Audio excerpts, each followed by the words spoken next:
안녕하세요. 네, 짬비 법학개론 세 번째 민법 파트죠. 챕터 3 민법 들어가도록 하겠습니다. 네.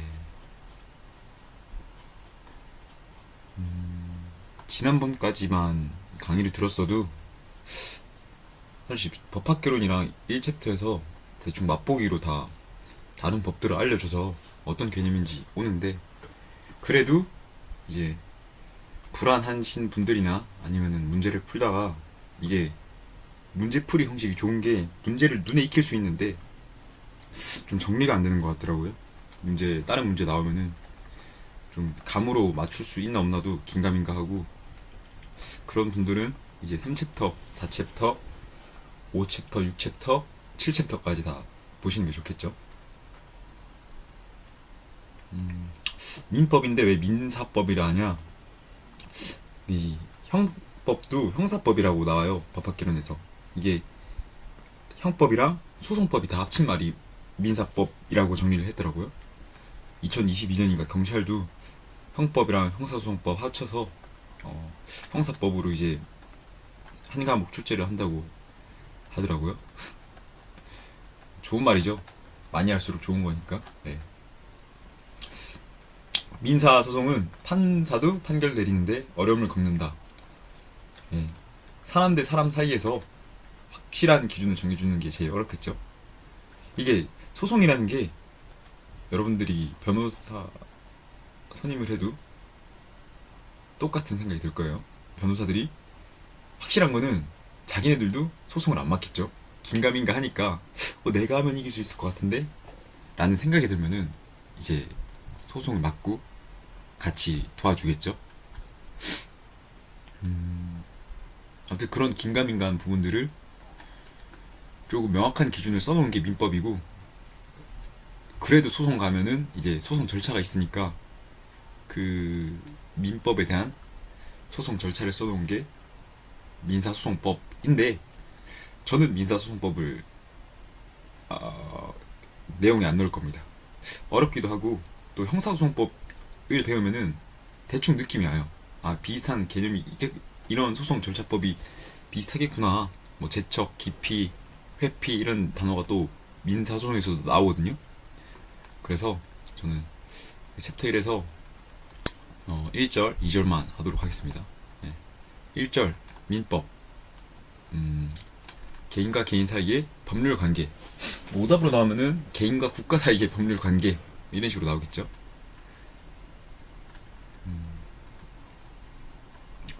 읽어보시면 되고, 이게 중요하죠. 관습법.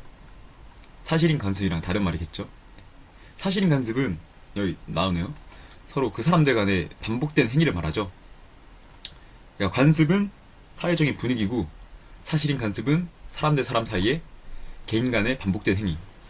다르죠, 이거 어머니 말하면. 왜냐하면 나랑 친구랑 가만히 있는데 뭐 심심하면 툭툭 치는 거는 친구 사이에서는 관습이 될 수 있겠지만, 이 사회생활 상규상 보면은 폭력행위죠, 폭력행위. 관습이랑 다르죠.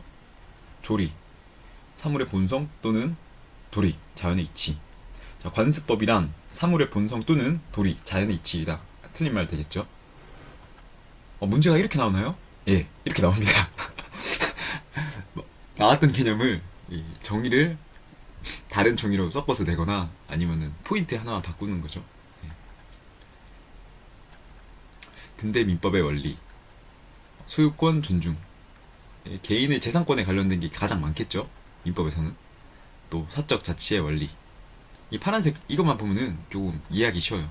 소유권 존중은 국가가 개인에 대해서 별로 참여를 안 한다는 뜻이에요. 예. 내 거니까 끼어들지 마라. 이게 소유권 존중의 원칙. 사적 자치 원리는 당사자들 간의 사적으로 뭐 만남 이런 거 하잖아요. 당사자들 간의 자유에 맡겨짐. 예. 그래서 우리 계약에 껴들지 마. 저는 우리 사이에 껴들지 마라 했는데, 이게 계약 자유의 원칙이니까 우리 계약에 껴들지 마로 한번 알려드려봤어요. 과실 책임은 고의나 과실로, 이게 항상 나올 거예요. 고의 또는 과실로, 고의 또는 과실로. 왜 이 말이 나오냐?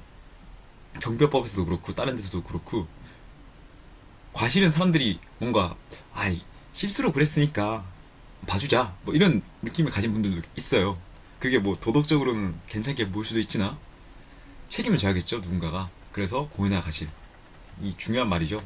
경법법에서도 손해배상에 관해서 좀 페이크를 많이 주죠. 이걸로 고의로 손해를 범한 경우에만 손해배상을 한다 뭐 이런 식으로. 고의 또는 과실입니다. 고의 또는 과실 둘 다 과실 책임이 있어요. 권리의 충돌. 어떤 권리가 더 우선되니? 예, 그래서 보면은 물권과 물권, 채권. 그러니까 채권은 가상으로 만들어진 권리고 물권은 원래 있는 거예요. 채권은 그러니까 내가 빚을 졌다. 그러면 채권이고, 채권이 빚이라는 개념보다 계약 성립에 의해서 만들어지는 개념이에요. 가령 내가 돈을 줄 테니까 네가 이 일을 해다오. 이러면은 도급 계약에 전제된 채권이 발생하는 거죠. 물권은 제가 물건 땅을 사거나 이러면은 그 땅에 대한 권리가 물권 이런 개념으로 생각하시면 돼요. 물권과 소유권 사이의 충돌 시 물권이 소유권에 우선한다. 그러면은 물권과 물권끼리도 충돌할 때가 있겠죠. 그러면 뭐가 성립하냐? 먼저 성립한 권리가 우선된다. 이게 어떤 느낌이냐? 이게 맞는지 모르겠는데 저는 이게 가계약 하는 거 있잖아요. 저희가 집 보러 갈 때 뭐 가계약 하려고 돈 10만 원을 더 준다든지 미리 저희 계약할게요 이러면서 10만 원 주는 행위. 그런 게 두 명이 있다고 쳐봐요. 오전에 한 명이 왔고 오후에 집을 보러 왔는데 둘 다 10만 원을 냈어요. 그러면은 앞선 사람에게 이 사람이 먼저 봤으니까 더 권리가 있다. 가등록할 가계약 맺은 권리가 더 우선된다. 라는 식으로 저는 이해를 했고 당연히 와 닿더라고 이 느낌이. 물권과 채권이 동시에 성립한다. 물권이 우선.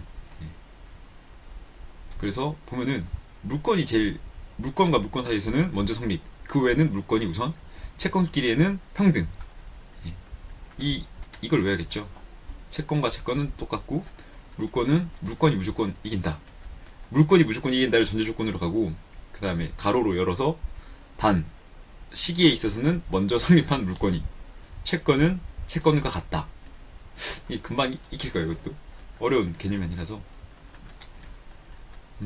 권리의 행사 뭐가 중요하냐? 원래 자기가 원칙인데 타인으로 하여금 대행하여 행사할 수 있다. 그게 대리죠.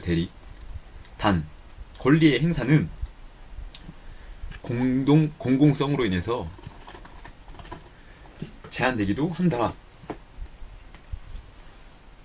잠시만요.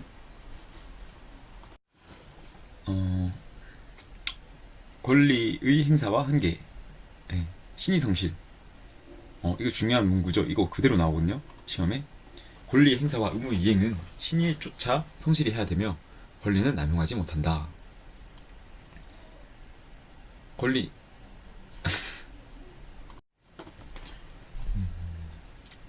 그리고 권리 남용 금지의 원칙. 실질적으로 공개 위반될 때 허용하지 않는다. 이 세 개 정도만 알면 되죠. 네. 자연인은 법인이랑 많이 비교돼서 나옵니다. 또 자연인이 어떤 사람이 자연인이냐라고 묻고 이거 한번 읽어보고 갈까요? 민법은 전부 노출설이고 형법은 진통설입니다. 모르셔도 된다고 했는데 이게 나중에 기출로 나올 거예요.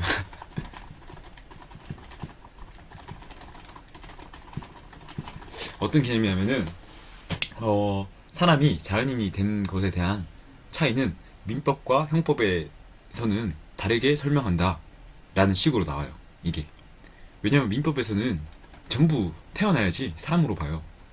그러니까 아예 엄마의 모체에서 떨어져 나와야지 사람이고, 형법에서는 산모가 진통을 느낀데 사람으로 봅니다. 자연인으로 봅니다. 왜 자연인이 중요하냐? 자연인이 돼야지 이 권리 능력을 가지죠.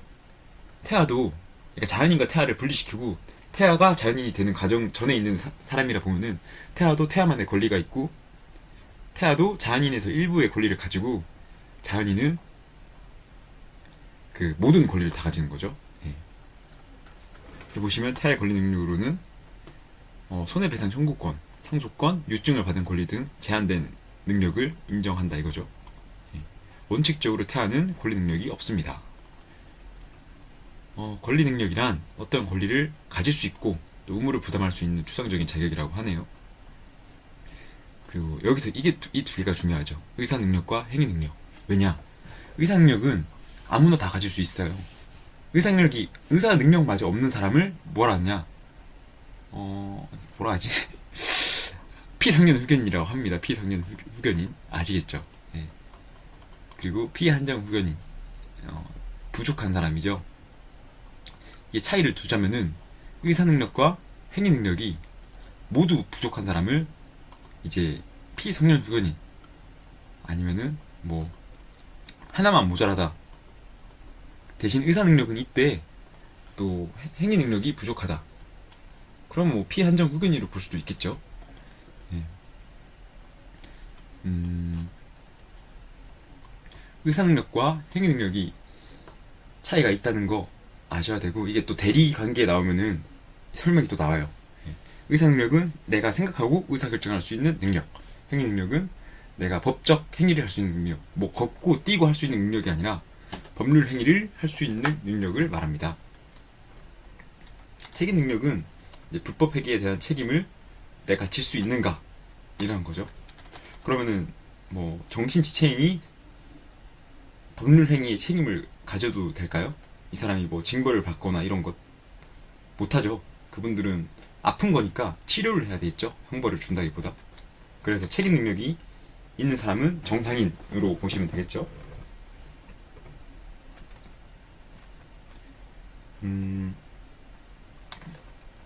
제한능력자의 속임수에 대한 취소권의 부인. 이게 자기를 속이면은 취소권을 행사하지 못해요. 원래는 취소권을 행사할 수 있거든요. 제한능력자는.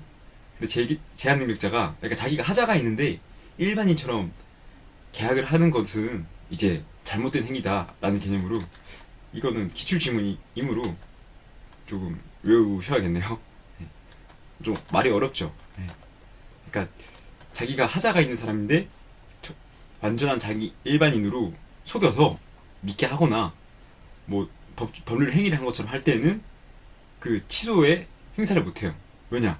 그로 인해서 정상인으로 속여서 계약이 일어났으니까요. 주소는 생활의 근거가 되는 곳, 거소는 거주하는 장소. 그리고 이게 중요하겠죠. 주소를 알 수 없는 경우 거소를 주소로 본다. 가주소, 가짜 주소죠. 부재자. 이게 저는 부재자 뜻을 없는 상태에 있는 자라는 뜻으로 알았는데 그게 아니라 재산을 관리할 수 없는 상태에 있는 자를 부재자라 하더라고요.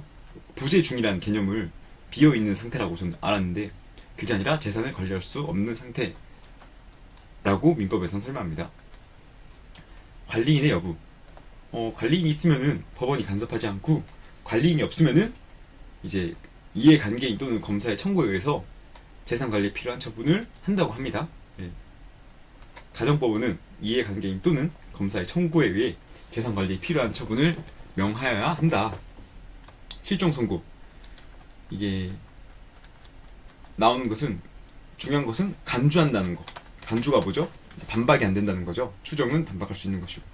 이게 또 혼돈되게 해서 나오면은 동일 위반은 사망으로 추정한다. 또 실종 선고는 간주한다. 실종은 간주고 동일 위반은 사망. 꼭 기억하시기 바랍니다. 보통은 5년이고 특별실종은 1년입니다. 이게 뭔가요? 저도 잘 몰라요. 이거는 나오면은 특별실종은 1년으로 하고 보통 실종은 5년으로 한다. 이걸 아셔야 돼요. 아시겠죠? 특실 1, 뭐 보호 이거 파란색으로 첨부하시면 되고 이해관계인이나 검사 실종 선고에 따른 청구에 따른 가정법원의 선고. 이게 왜 가정법원이냐? 뭐 가정법원은 이 느낌이 다른데 법원도 종류가 많이 있잖아요. 네, 형법에 따른 법원도 있고 대법원도 있고 그러한 개념이고 가정법원이 또 법원 안에 있는 경우도 있어요. 지방법원 안에 지방법원이 또 형사법을 맡기도 하고 조금 저도 법 관련된 그런 체계까지는 잘 모르는데 가정법원의 선고 이게 제가 알기로 대법원의 선고가 있었나 이렇게 해서 뭐 잘못된 문제를 하나 봤었거든요. 문제를 풀 때. 그래서 이런 거는 틀린 지문이구나 라는 개념이 와서 한번 설명해 드립니다. 가정법원의 선고. 실종 선고의 효과, 사망으로 간주한다. 언제? 실종 기간이 만료하는 때. 실종 기간 선고하는 때에 사망한 것으로 본다. 다시, 실종 기간을 신청한 때, 실종 신고를 신청한 때에 사망한 것으로 본다. 틀린 말이겠죠. 실종 기간이 만료한 때 사망한 것으로 본다. 동시 사망. 이게 말씀드렸죠. 동일이 나는 추정. 인정 사망은 확신 없으나 이 사람 죽었을 것 같을 때는 이것도 역시 추정. 법인, 자연인이 만들어서 권리나 의무의 주체가 될 수 있는 법인 격차라고 합니다. 가령 여러분들이 뭐 대기업에서 근무를 하는데 그 공장에서 일을 해서 뭐 몸에 장애가 발생했어요. 그럴 때 사장한테 그걸 책임을 지를 할 것이냐?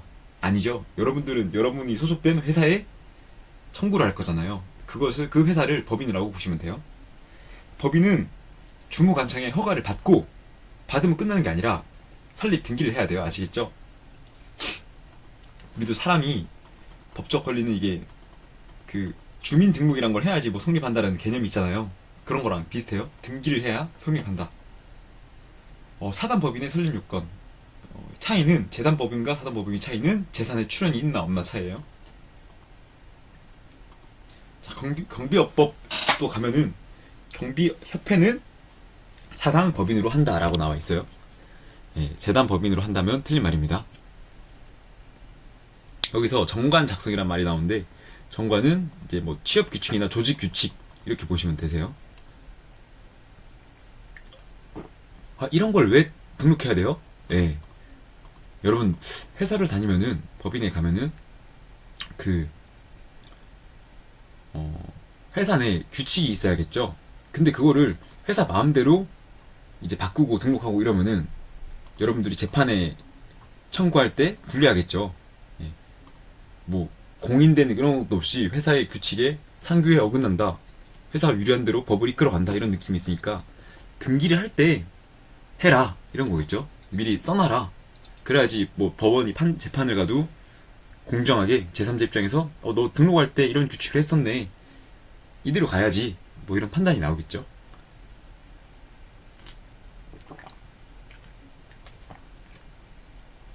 너무 용어가 전문적이지 않지 않나요? 일상남님?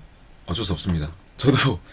저도 개념을 잘 모르고 법 지식이 많이 부족해서 개념만 제 마음대로 해석해서 가는 겁니다. 예. 못 믿겠으면은 정지를 누르시고 뒤로 가기를 누르셔야 돼요. 예.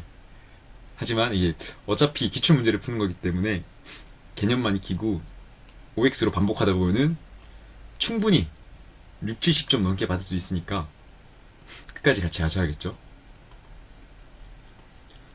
법인을 대표, 법인의 업무를 집행하는 필수기관 이사라고 합니다. 이사는 자연인만 될 수 있다. 중요한 건 아니에요. 여기서 중요한 거는 이사야 임시이사, 특별대리인.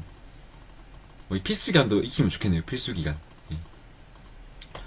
임시이사, 일시적인 업무를 수행하지만 이사와 동일한 권한을 가지는 대표. 이사가 비었을 때, 그러니까 이사가 잠깐 자리 비울 때 들어오는 게 임시이사.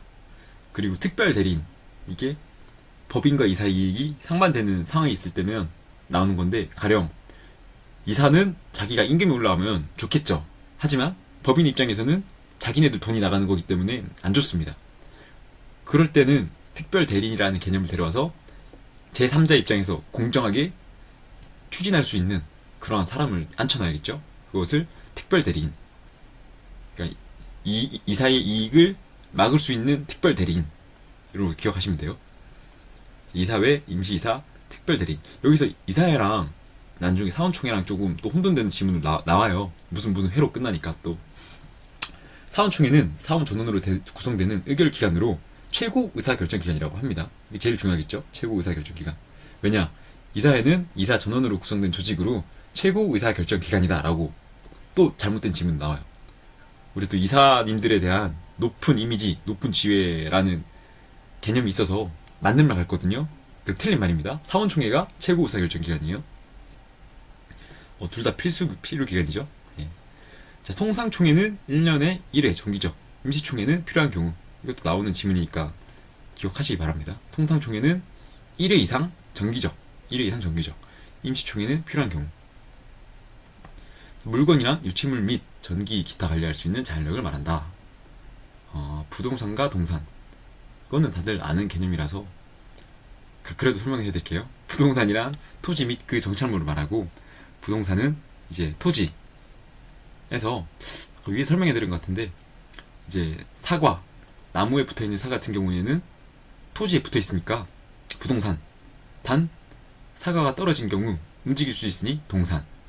자동차는 동산인가요? 예, 동산입니다. 집은 동산 아니에요? 집은 동산 아니에요. 부동산이에요. 그럼 일상남님, 요새 컨테이너로 해서 막 이동하는 그런 주택도 있잖아요. 그건 뭐예요? 그건 저도 모릅니다. 그것도 문제 안 나와요. 예. 애매한 거는 문제에서 안 내주고 확실히 구분할 수 있는 것만 나와요. 예. 주물과 종물, 시계와 시계줄이죠. 자물쇠와 열쇠. 그러니까 시다발이죠. 시다발이 꼭 필요한 그런 거죠. 예를 들면 뭐 TV를 샀는데 전기선, TV와 TV선 이런 개념이죠. 이거 잘 나와요. 원물과 과실. 여기서 경제적인 수익을 과실이라 하고, 이제 과실이 생기게 하는 물건을 원물, 물건이 원물, 과실이 수익. 그럼 천연 과실, 이거를 어떻게 보냐? 용천사법. 용법에 의해서 이익을 얻은 것을 천연 과실, 사법, 사용 대가로 얻은 것을 법정 과실. 여기 보면 집세, 이자 이렇게 제가 또 써놨죠. 이런 거를 법정 과실이라고 합니다. 용천사법. 단독행위, 계약, 합동행위로 법률행위가 정의된다고 합니다. 단독행위는 무엇이냐? 상대방이 없어요. 내가 하는 행위만으로 이게 법률행위가 돼요. 유언이나, 유언으로만 설명해 드릴게요. 유언을 하면은 내가 누구한테 재산을 주겠다 라는 그런 행위가 성립이 되잖아요. 그런 것을 단독행위라고, 계약 같은 경우는 너와 내랑 경비업만 봐도 누가 돈을 받을 것을 대가로 일을 하는 거잖아요. 그런 것을 계약이라고 합니다. 합동행위는 저도 잘 모르겠어요, 솔직히. 넘어가도록 하겠습니다. 법률행위의 해석. 예, 읽으면 다 알겠죠? 당사자의 목적. 이게 중요하죠. 사실인 간습. 이게 제가 아까 민법에 의해서, 이제 불문법에 의해서는 관습, 판례, 조리라고 했는데, 이제 민법은 당사자와 당사자의 사이에 그거잖아요. 제가 아까 뭐라 그랬죠? 사실인 간습은 당사자들 사이에 무엇인가가 있는 행위를 말한다 이거죠. 근데 그게 잘못될 때랑 옳을 때가 있어요. 알겠죠? 가령 친구들끼리 툭툭 이렇게 치는 것, 그것은 이제 사회 풍속이나 법령 중에 보았을 때 잘못된 행위잖아요. 나쁜 행위잖아요. 그런 것은 불법으로 봐야 되고, 단 친구들끼리 만났을 때 반갑다 친구야, 반갑다 친구야 이렇게 인사한다는 행위, 그건 옳은 행위잖아요. 그럴 때는 그런 것을 뭐 제지하거나 나쁘다고 말해서는 안 되겠죠. 그런 개념을, 지금 제가 설명드린 개념을 어렵게 써놓은 게 사실인 간섭인데, 한번 읽어볼게요. 법령 중에 선량한 풍속, 기타 사회 질서에 관계없는 규정, 그러니까 나쁘지 않은 규정이 관습과 다른 경우, 당사자 의사가 명확하지 않은 때에는 그 관습에 의한다. 예, 아시겠죠? 그러니까 서로 이렇게 자연스럽게 인사하는 게 내가 인사하고 싶어서 하는 게 아니라 저 새끼가 저 사람이 인사하고 싶어서 받았을 뿐이다. 근데 그게 나쁜 행위가 아니잖아요. 그러면은 인정된다. 좀 안 와닿으시려나? 어쨌든 이 개념이 아시겠죠? 사회질서에 관계없는 규정과 다른 관습이 있는데 그게 나쁘지 않은 규정이라면은 그 관습에 의한다. 언제? 명확하지 않은 때. 가령 인사를 하는데 싫어, 나 너랑 인사하기 싫어. 그러면 의사가 명확하잖아요. 그러면은 사실인 간섭이 성립 자체가 안 되겠죠. 임의법규. 선량한 풍속, 기타 사회 질서와 관계없는 규정과 다른 의사를 한 표시가 있을 때 그 의사에 의한다. 이게 원래 민법의 그거죠. 민법 계약의 원칙. 서로 의사 표시를 한 때 그 의사에 의한다. 단 그 불법되면은 민법으로 가면 안 되고 불법이니까 처벌을 받아야겠죠, 그거는. 자, 원시 취득, 승계 취득. 이건 위에서도 설명드린 개념이라서 한번 읽고 가볼까요? 매매. 내가 남한테 주는 거, 내가 남한테 사거나 파는 거죠. 주거나 얻고, 증여, 내가 남한테 주는 것, 교환, 서로 물건을 교환하는 거, 임대차. 이거는 물건을 이제 회사에 납품하고 뭐 이런 개념인데, 내가 받아서 회사에 받아서 그 회사를 인해서 그 물건으로 인해서 돈을 벌거나 이런 개념이고, 상속은 물려주는 것. 포괄 유증은 이것도 유언 비슷한 그런 걸로 가시면 되고, 회사병은 그냥 회사가 합치는 것. 전세권은 다른 사람의 집에 내가 돈을 주고 그 물건을 잠깐 집에 들어가서 사는 거죠. 자, 원시취득은 처음부터 내 것이요. 처음부터 내 것. 취득시효가 지난 것은 내 것. 예. 선의취득은 또 내 것. 무주물선전도 내 것. 왜? 주인이 없으니까. 유실물습도 왜? 이제 주인이 누군지 모르니까 내 거죠. 자, 의사표시 이거 중요해요. 이게 개념을 잡고 가면은 비진의 의사표시는 사기 결혼, 통정허위 표시는 짜고 치는 고스톱으로 갈게요. 사기 결혼은 일단 등록이 되겠죠. 그 사기 결혼을 내가 당했다 쳐봐요. 치고 혼인신고를 했어요. 그 혼인신고가 무효일까요? 유효일까요? 유효죠. 근데 이게 사기 결혼인 걸 알았어요. 그러면은 법원에서 재판할 때 이 사람들 사기 결혼했지만 넌 결혼했으니까 이혼한 경력이 있는 사람이야 라고 처분을 해줄까요? 아니죠. 결혼을 아예 없애줘야겠죠. 결혼한 것을 처음부터 무효로 만들어줘야겠죠. 그래서 알았거나 알 수 있었을 경우 무효. 자, 다시 가볼게요. 사기 결혼은 원칙적으로 유효. 대신 알았거나 알 수 있었을 경우 무효. 사기 결혼이 무엇이다? 진이 아닌 의사표시, 비진의 표시. 자, 통정 호의 표시. 이 통정이라는 말이 서로 통한다는 뜻이거든요. 그래서 짜고 치는 고스톱이라는 개념으로 갈게요. 짜고 치는 고스톱은 이제 사기 도박이죠. 사기 도박. 사기 도박 같은 경우에는 원칙적으로 유효하면 될까요? 아니죠. 불법이니까 원칙적으로 무효가 되겠죠. 그럼 다시 가볼게요. 통정 호의 표시는 원칙적으로 유효하나 알았거나 알 수 있었을 경우 무효이다. 아니죠. 통정 호의 표시는 짜고 치는 고스톱이니까 불법이어야 되니까 언제나 무효. 진이 아닌 의사 표시는 언제나 무효이다. 아니죠. 사기 결혼은 이제 원칙적으로 유효해야 되는데 알았거나 알 수 있을 경우만 무효이니까 틀린 말이 되겠죠. 착오는 그 내가 잘못 아는 거죠. 잘못 아는 거. 근데 이 잘못 알았으면은 이제 취소가 돼야 돼요. 가령 달러로 예를 드는 게 제일 편하다고 해서 캐나다랑 미국이랑 달러가 같대요.